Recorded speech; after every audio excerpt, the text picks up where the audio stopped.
Hey guys and gals, Sweet Motorhomes here, and this is going to be a really good video for you. Follow it and get the tools that Julio tells you to get. Julio, tell everybody where all the tools are located. Thank you, Julio, Cesar, Chavez, Rodriguez, Jorge, Johnson, Thompson. One day you're going to walk in and have none of your power working.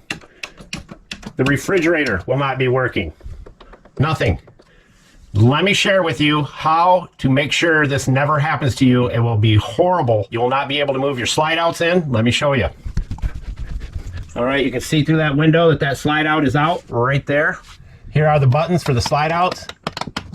Nothing.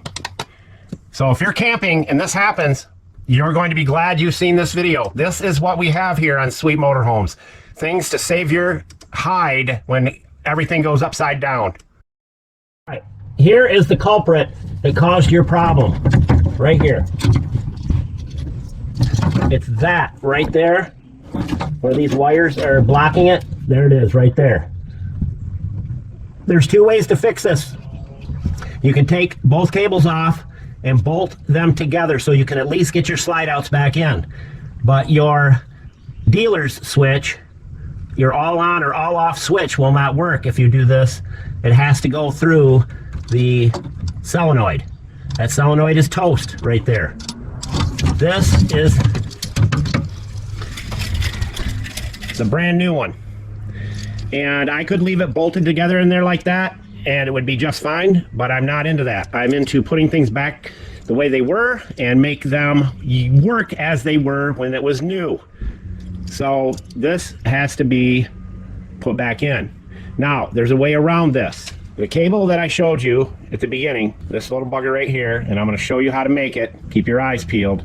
This is a lifesaver, and it's a lifesaver because it will do one thing and one thing only: get your power back so that your refrigerator and everything comes back on. You will not have to bolt the two cables together, and this is much safer to do. Since the solenoid sits in there like that, this cable will go on each post like that. Then you're back in business. You got your power back, everything's back to normal. Then when you get your new solenoid, you can take this off, put it in the drawer, save it in case this goes bad again.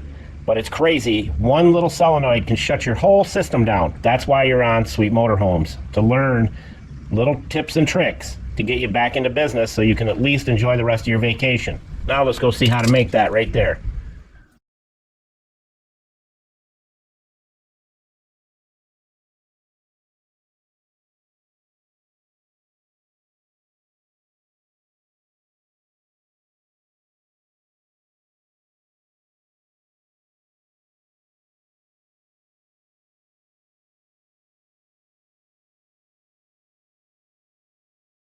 All right, here's how you make your cable up. This is 4-aught connector. We took the yellow ends off and we've got solder on it. I just did that with a soldering machine here, which is awesome. So you want the connector, both of them facing inwards in the U of the cable. This one would go on like that, and this one will go on like that. So they're face to face. We're going to have to use the torch. When you're using a torch, it's real simple to do.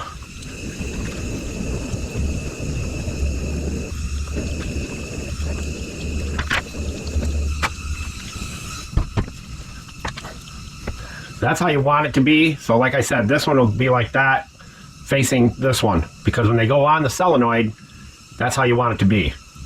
And don't forget to put your shrink sleeve on before you put this one on, that eyelet. So now I'm going to hold it up straight and hit it again and get it to go down inside.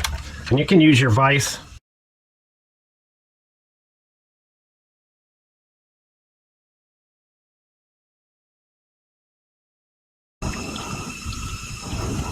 There we go. Do that on both sides. If the wire is too far forward for you, then all you'll do is just cut that back right there. But that should still be fine, but we'll cut it back. Nice and full of solder. Cable is very hot.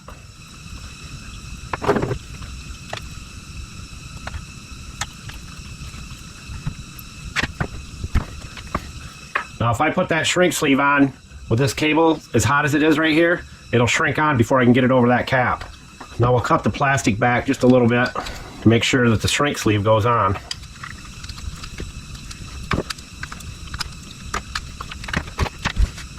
All right, so we're going to use white shrink sleeve, and I've already pre-fit this on there, so I know it's going to be tight going over this.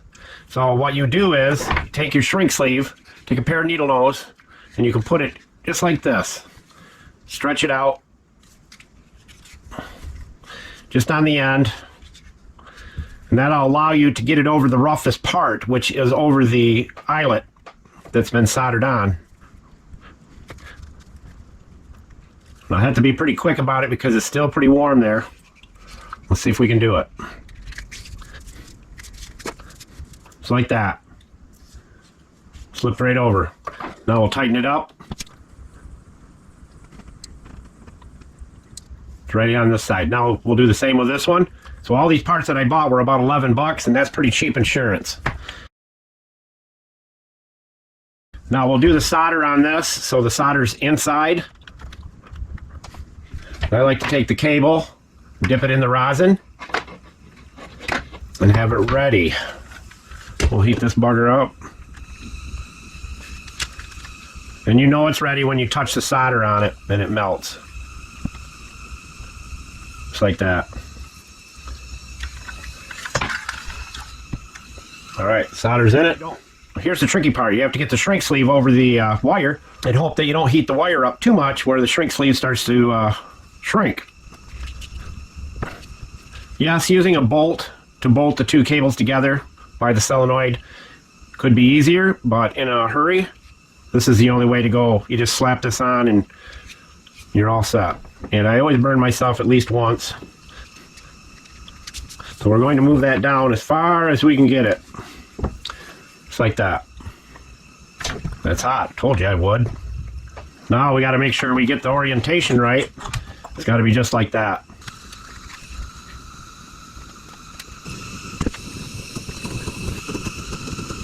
There it goes. Once it disappears, you're good to go. That means it's soaked into the copper wire strands and everything.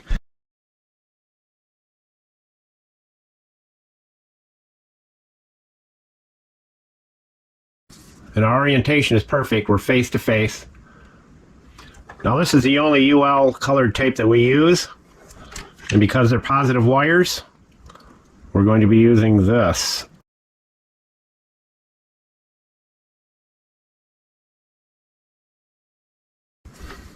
And there's your emergency cable.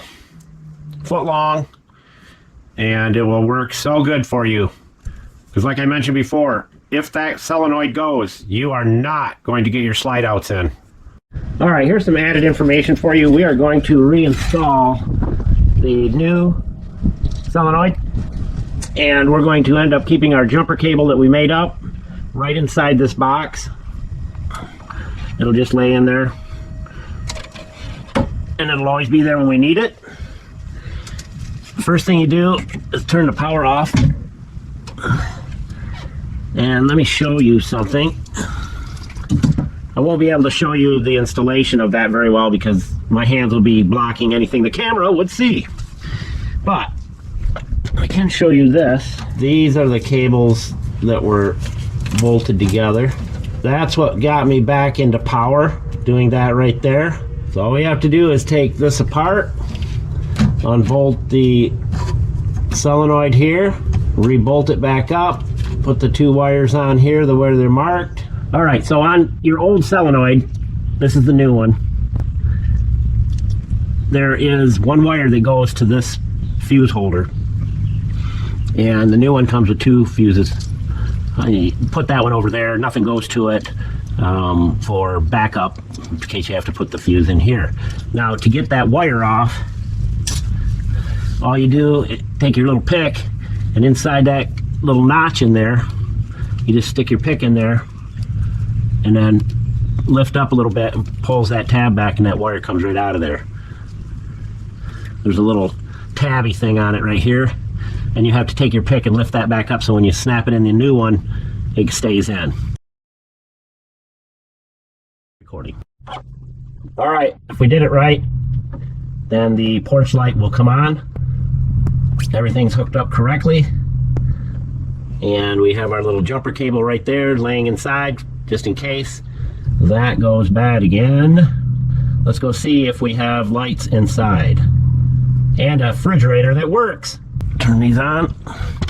Turn the other one on. Should hear a thump.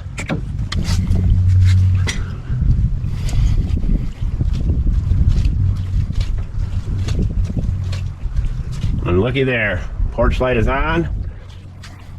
And here is the button I was telling you about, which is the salesman button. Let's see if we have a refrigerator. First, let's check these buttons. Ooh, look at that. Under cabinet lights. This is the test. Looky there, friends. And it works. So with that, we always say, Sweet Motorhomes out.